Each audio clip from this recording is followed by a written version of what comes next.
Grids define करने के बाद सबसे पहला काम हमारा ये होगा कि हम मटेरियल प्रॉपर्टीज को डिफाइन करेंगे। इसके लिए हम जाते हैं डिफाइन पर, मटेरियल प्रॉपर्टीज। अब यहाँ देख सकते हैं कि कंक्रीट एक ऑलरेडी एक मटेरियल डिफाइंड है। इसको अगर हम देखें तो यहाँ पर सारी कंक्रीट की प्रॉपर्टीज ऑलरेडी डिफाइंड है।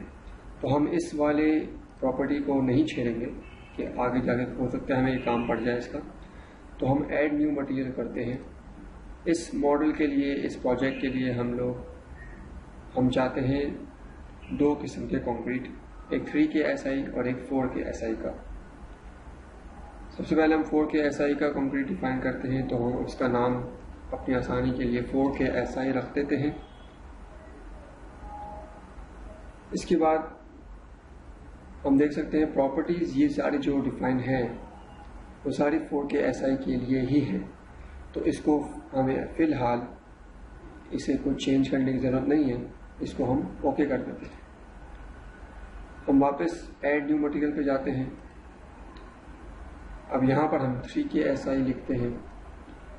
अब यहाँ पर हमें प्रॉपर्टीज में चेंजेस करनी होंगी, जैसे कि हमारे पास जो कंक्रीट की कंप्रेसिव स्ट्रेंथ है F'C वो 3 होगी और मॉडुलस ऑफ इलास्टिसिटी हमारा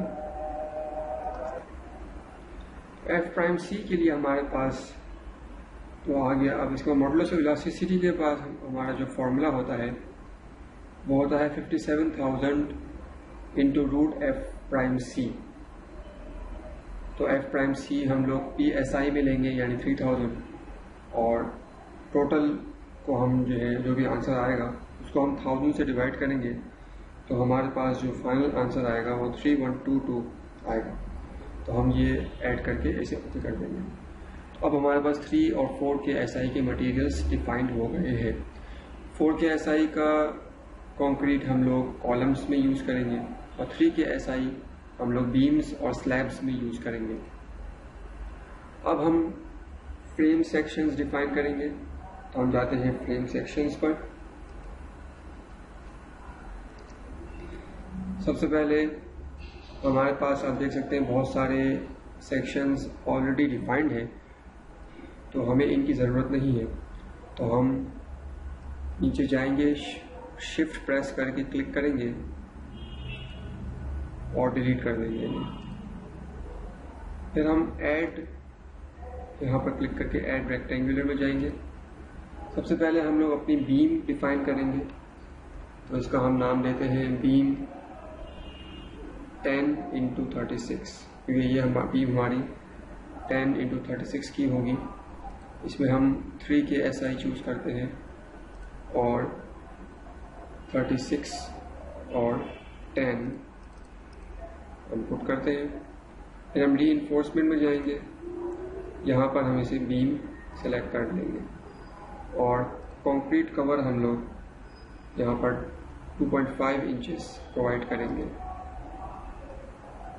ओके, अब हम सेट मॉडिफायर्स में जाके अपने टॉर्जनल कांस्टेंट को 0 कर देंगे। बस अब हमारे ये बीम डिफाइन हो गई, हम ओके करते हैं। अब हमें कॉलम सेक्शन डिफाइन करना है, वापस हम ऐड रेक्टेंगुलर पे जाएंगे। ये हमारा कॉलम होगा 10x36 का।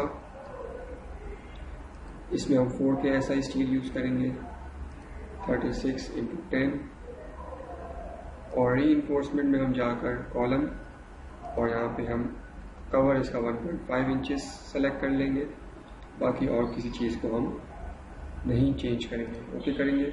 सेट मॉडिफायर में जाके वापस हम टॉर्जनल कांस्टेंट यहाँ पर 0 कर रहे हैं।